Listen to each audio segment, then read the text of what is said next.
So, welcome to everybody. It's lovely to have this opportunity to speak to you all like this, and thank you all so much for all of those people that like our articles and follow this page. We really thank you so much, and we absolutely love that you take the time out of your day to spend some with us. Thank you so much. So, what we want to talk about right now is this idea that life is like the hourglass. You know what we mean by the hourglass? When you have the sort of the two balloon type glasses, and then there's the thin tube in the middle, so like an hourglass. And what we mean by that is about experience and learning. So if you think about anything that you might want to do, and you go and you do it. It could be camping, it could be learning a new skill, it could be just going out with friends or what have you. And if you think about the widest part of the hourglass, we look at that wide part as the sensory experience. So you could say the physical experience. So when you are doing your activity and you are having that sensory experience, and all of that information is coming into your physical being, and you will have emotional responses. Some of them will be quite lucid and apparent, and others will not. And so you are having emotional reactions or understandings regarding your sensory experiences, and then they form into thoughts. So you are then creating thoughts based on your emotional responses to your physical experience, and then that all feeds into spirit. And so the spirit section, we would say, is that very thin part between the bottom part of the hourglass and the top part of the hourglass, the very thin part. So you've got the very bottom is the sensory experience coming into the emotional responses, which are creating thoughts about everything that's just gone on, and that's filtering into the spiritual part of your being. Now that spiritual part, that very thin part, is terribly important, because what that does is it then opens out. But what is it opening out into? So that spiritual part is filtering all of that information, focusing it, concentrating it into that small little narrow opening, but then it's opening out again. What is it opening out to? It's opening out to consciousness.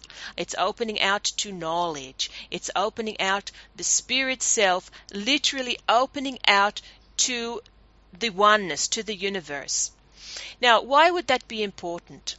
Well, the importance for us as spirit beings, and for you as physical beings with the spirit self as well, is that everything that you learn, experience, and turn into experience, everything that you do which turns into experience, which is the physical, the sensory experience, emotional, mental, and then spiritual experience, all adds to the universal consciousness. Now, why would we want to add to the universal consciousness? Well, of course, we want to broaden consciousness. We want to bring what people are learning and doing, all of those experiences, we want to take it up to the universal consciousness. Why do we want to do that? Because, of course, we want to expand universal consciousness. By expanding universal consciousness, you are actually bringing more knowledge to more people. So if you are doing something in your life, right, and it's a new thing, and you are bringing all of that experience through the physical, emotional, mental, and then into the spiritual, and expanding your consciousness, your expanded consciousness will, of course, touch all of the people that are around you, family, friends, and so on and so forth. So your expanded consciousness is going to touch and push into their consciousness. So they might not have experienced the same thing that you have, but they will begin to know about it. So this new way of being, or this new experience, or this new path that you have got going on in your life, that is all coming into, as we said, the sensory, emotional, mental, and then spiritual experience, and then turning into expanded information and an expanded consciousness, that's going to touch all of those people.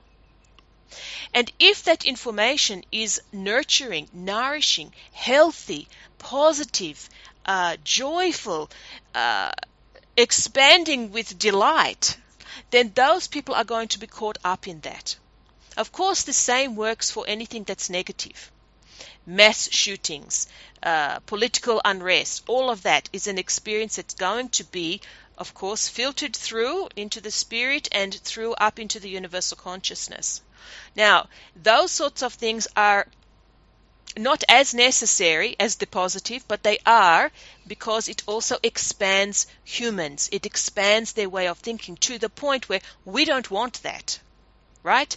It says to you, this is what's going on. That's my experience, but we don't want that. So as a group, the more that can expand out and go to more people, the more people will start to think we don't want that.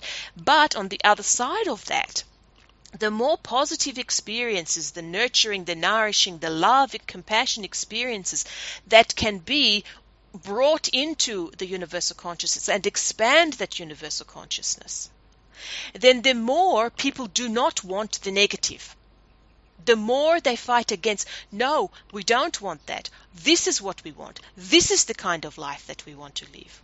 So yes, those terrible things happen. And yes, they will filter into the universal consciousness and affect many, many people. But they are there helping us say, no, we don't want that. And the more the positive experiences and activities that can come in through that process that we have explained and can fill the universal consciousness, then the more it says this is what we want. This is the way that we want to live. So for all of you people out there who really are living a spiritual path or really trying to live a spiritual path, this work is the most important for you. We tell you why. Because you are conscious people in the sense of the spiritual path. There are many people in the world, obviously. Everybody knows it. But not everybody is consciously living a spiritual path. Many of them just go about their day. They have no thought or concept of a spiritual journey. But all of the people that are come to this site and who are listening to this, you have decided for yourselves that you want to find the spiritual path. And so for people like you who have that consciousness, it's more important that you really, when you are having any kind of experience, that you gather as much information as you can and you filter it through all of those aspects of your being into the spirit world and into the universal consciousness.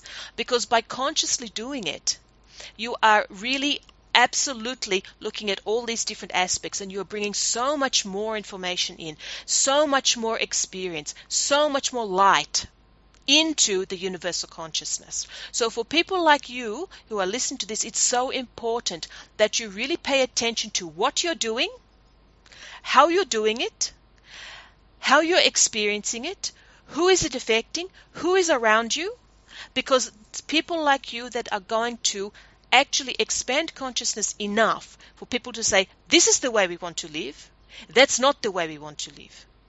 So what's happened, in many years now is that people are just going on a path of following and nobody's really focusing or concentrating on what's going on.